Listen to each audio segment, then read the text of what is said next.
Yeah. I do want to go back to one thing that you said though, only because I think that we differ on this, on this specifically. And I'm interested to know more from your perspective. Like, I want you to tell me why you feel that way, because it's interesting. Because I think we're on different sides of the aisle here, but I want to know why you feel that way. Right? Does that make sense? Okay, so you said something way back about 15 minutes ago, and you said, "Hey, I don't think billionaires should exist." Tell me more on why you feel that way. I feel like there's a point where you have so much money that there's no reason for you to have, like, you know, I think morally I think you cannot be a billionaire and be moral unless you're giving that money away, right? Because what does it take to become a billionaire? You don't just, oh, I'm a billionaire, right? You can't. There's no. You can't do enough work to earn $1 billion by yourself. First of all, yes, agreed. Like without agreed. It's like the tenderism, right? What about the guy cleaning the shit in the bathroom, right?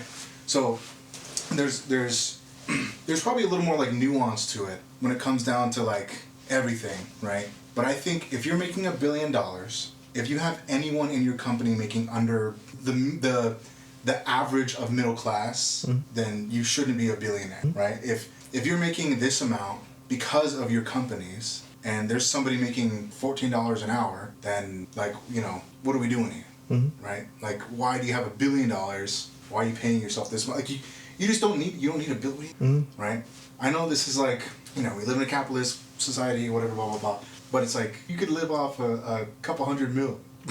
Okay, you know what I mean? Like, there's no, I don't think there's an ethical billionaire, period. I don't think you can get there without shitting somewhere else. Or screwing over employer, or just not, like, I don't know. It could just be my moral system, my logic system. If I was a billionaire and I had, you know, let's just say I'm Jeff Bezos, right? But I have employees that feel the need to piss in bottles so that they don't have to mess up their exact 10-minute exact break. And I know that, like, that's crazy shit. I've had friends that work at Amazon. They're like, no, like, they literally have cameras on all day. If you're not moving, like, you literally get an email saying you're fired.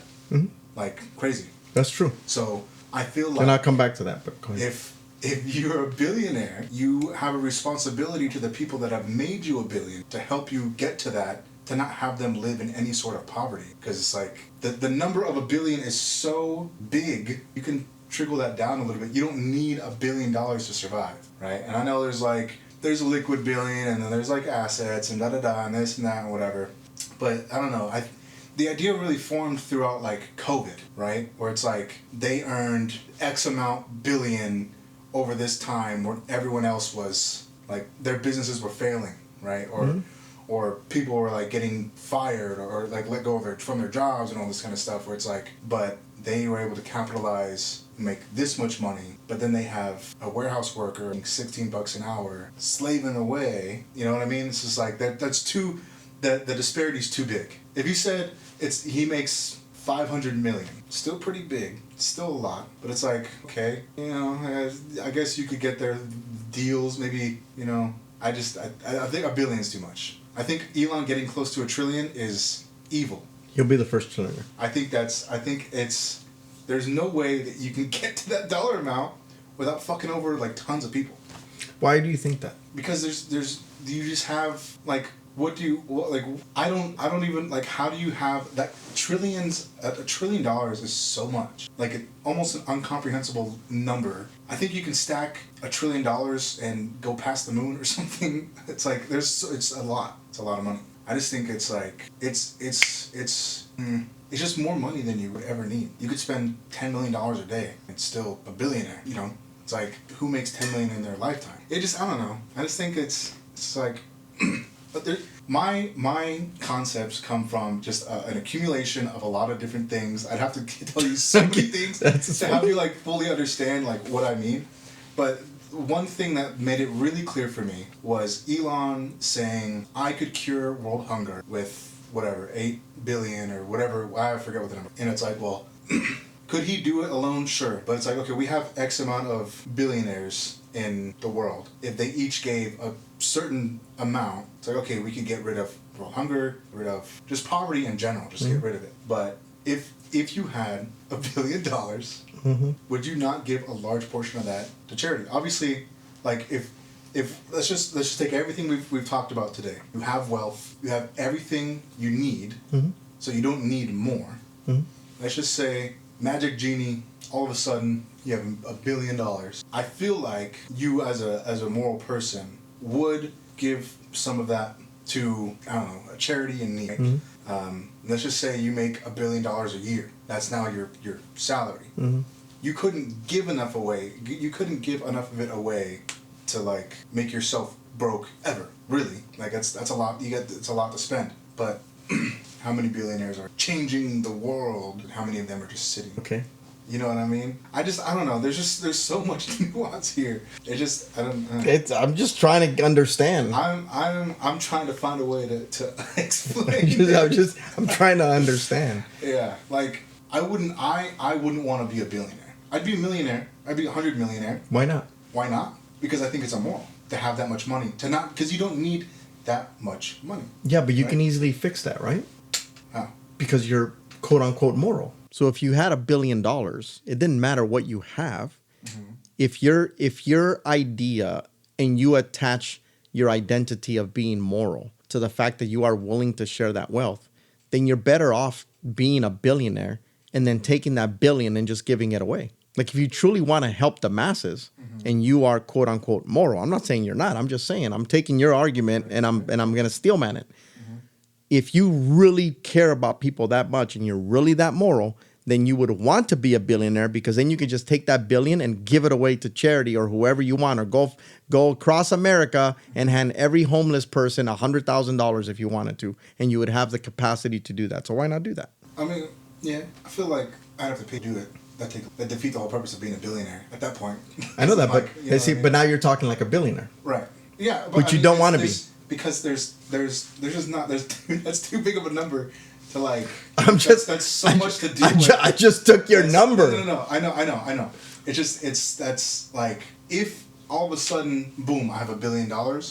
I'm setting aside the amount that I need to not have to worry about money anymore, which is nowhere close to $1 billion, and then giving that. But the process of giving sounds like such a drag. Just because not the giving itself, but the having to distribute, because then you come back to the first thing we were talking about with the tipping, right, or the charities, is making sure that the money is used in the way that you intend it to be used. You don't even have to worry about that anymore. Why? Because you're a billionaire, so you don't have to give it to a charity. You can just come up with your own charity. Okay. See, I'm not thinking like a billionaire because I'm thinking like a regular dude.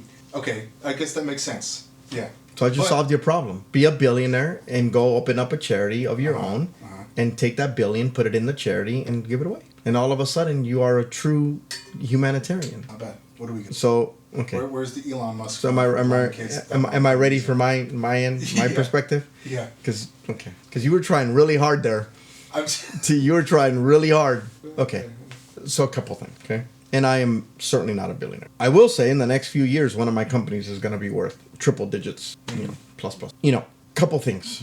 I think it's important to define billionaire. And more importantly than that, I think it's important to understand how billionaires are billionaires and why they're considered billionaires. Okay? You don't become a billionaire because you quote unquote, like in other words, Elon Musk, for example, he's worth $236 billion, whatever it is, right? And I just threw some random number. I don't even know what he's worth right now, but he's going to be the first trillionaire. I agree with that. But let's just say Elon Musk. I think it's important to understand what that actually means before we actually have this conversation. Elon Musk is not worth $236 billion because he has $236 billion liquid cash. Out of that $236 billion, how much of that do you actually think he has in liquid cash? A couple million. If that. Yeah. That's right. Because if he's any smart billionaire at all, he doesn't want that in liquid cash. Because if he does have it in liquid cash, guess who's going to come knocking on his door? The government. And guess how much of that they're going to take? A lot. Like 50, 60? I don't even know. It's going to be a lot. Yeah. Okay. So he doesn't have that in capital, in cash. Billionaires are worth billionaires, not because they have liquid capital of that amount. Billionaires are billionaires because they've made something that the market has deemed valuable. And because the market has deemed it valuable, they went public. And when they went public, the market deemed it to be worth X amount. And then when they went public, they put out stock, public stock that anyone can buy.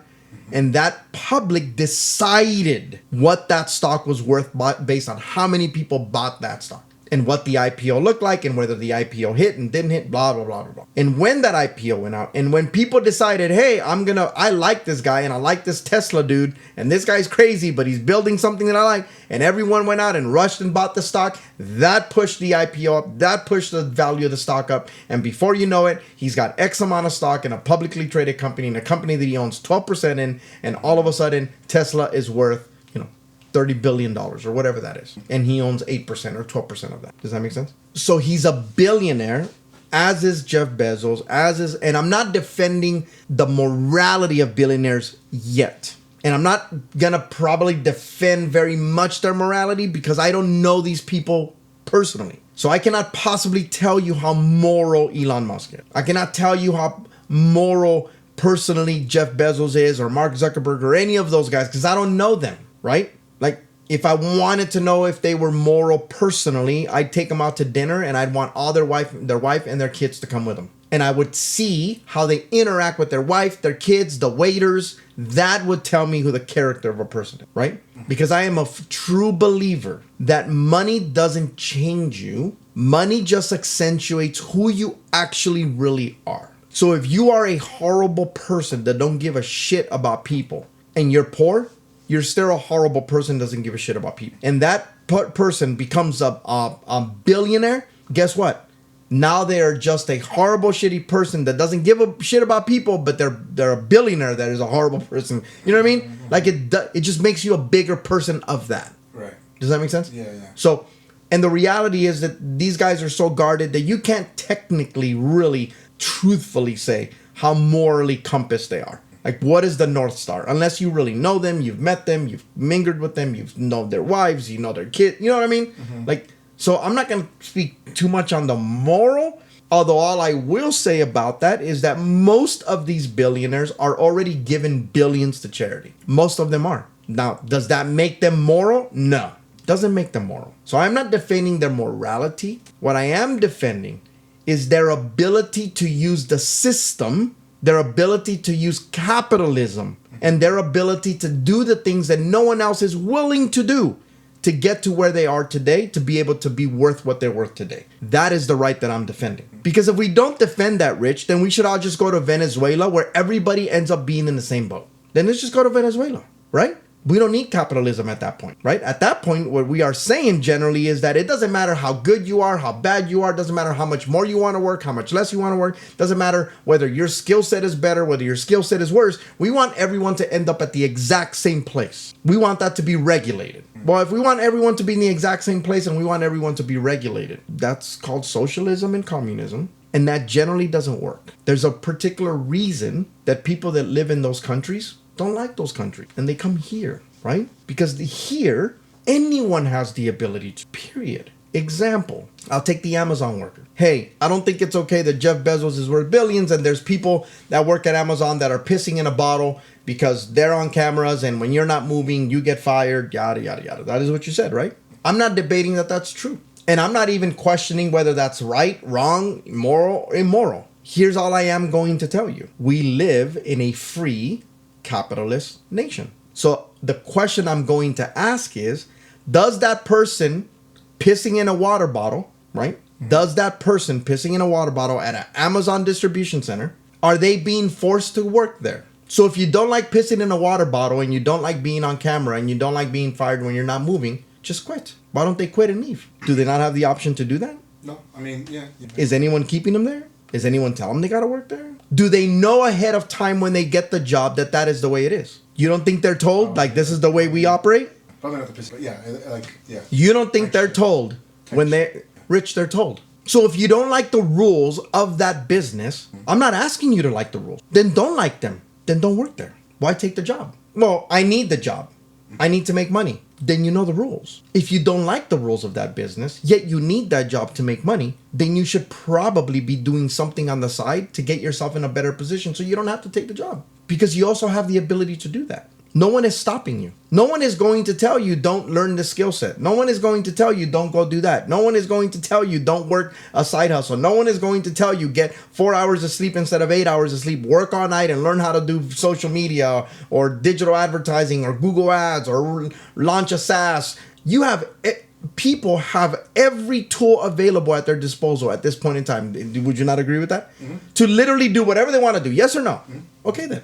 No one is forcing that Amazon worker to work at Amazon. If you don't like the rules, don't work there. Then quit. Oh, but I need a job. Then stop complaining. Oh, I want to be in a better position. Great. Go do that for yourself. You know what I mean? Like, you have the ability to do that. Period. You do. Right? And the reason that billionaires don't go out, and by the way, most of them give massive to charity. And again, that doesn't mean they're moral. I am just telling you the statement of like, hey, how come these billionaires don't give to charity? They do. They give tons to charity. Part of it is because they have to. To be clear, part of it is because they have to. They make so much money that they need to show that some of it's going away. Let's be clear. Some of it is that. So whether they're doing it for the right reason, wrong reason, I'm not saying that's irrelevant. I'm just saying in this particular case, the reality is that they are doing some of that. Right? But the reality is that everybody has the opportunity and ability to go do what they did. We all do. So if you think they're immoral, or we think they're immoral, and you're like, billionaires shouldn't exist, right? Billionaires know something, and it's unfortunate, but it is true. You can walk all of LA County in the city as a billionaire, and you could say, I'm going to hand out $100,000 to every homeless, and you can hire an entire team to give $100,000 to every homeless person. What do you think the end result is after that? Let's assume that to be the case. Why would they ask for money? That's right. Where do you think that money goes? Back into, I don't know, case by case. Okay, so I'm going to ask you a better question. Okay. What percentage of those homeless people that they gave $100,000 to go out of homelessness or get out of homeless and start living a life and use that money as a second chance? What do you think that percentage? I guess you'd have to. What's the percentage of homeless people that are homeless because of bad luck? Sure. Not bad luck, but like bad circumstance, or homeless because of. Let's take 100% of. Let's take 100% of the homelessness community, and let's make this easy, just for banter. Let's take 50% of all homeless people and say that 50% are homeless because of medical problems and issues. And when I mean by medical problems and issues, I don't mean they lost an arm and a leg. I'm talking like mental, like severe, right? Severe things like that. And by the way, I think we would both agree that it's not 50%. But let's call it 50 to make it easy. So the other 50%, let's take the other 50% and let's say that 10% of those are homeless because they want to be, right? Okay. I know that's hard to believe, but I can guarantee you there's people that are homeless that tell you it's just, I like being homeless. I like zero responsibility. I know that sounds weird, but I'm guarantee you that I've seen documentaries. Yeah, I've seen people. Yeah. So that leaves you 40%. And of that 40%, let's take another 10% and say, the other 10% are there because of drugs. That leaves you 30%. Of the 30%, if you gave everybody in that entire cesspool $100,000, let's assume that 70% that I just etched out, they're just gonna piss the money away. Would you agree with that? Okay. So that leaves the 30%, right? Of that 30% that is left, how many of those do you really think they're going to take that $100,000 and really, really, really change their currency? It's probably a very small, maybe like 5-10%, just because of financial literacy. I would say that you're about 5 to 10% high. It's going to be under 1%. It's going to be under 1%, period. There's studies that show this. There's a reason why I can stand up in a room of 100 people and I can literally get a book that I wrote and say, hey, here is how, step by step, every micro detail of exactly how I built these companies to the T. I even highlighted the good, the bad, all the mistakes I made, what not to do, how to do it, how to raise money, like step by step. Out of the 100 people in the room, how many of do you think would take advantage of what I gave them and go through the thing? 1%. Right. They already did the research. 1%. And you're talking about a pool of people that are not homeless. You're talking about a pool of people that are homes, that are sane, that they're not sick, motivated, they're there, they want to do it, and it's 1%. So what do you think the percentage of the homeless people? You think it's going to be more than 1%? It's not going to be. Billionaires know this, unfortunately. And again, I'm not defending the morality. My pushback is, hey, Jimmy, why don't they cure homelessness or hunger? Because they already know how the game works. They can go and hand out meals to everybody, and the problem, unfortunately, is not going to go away. Because the problem is deeply rooted in something vastly different. Unfortunate. You know what I mean? It just is. It's unfortunate, but it's true, right? The greatest thing about this country is the fact that you have the ability to go be one of those billionaires.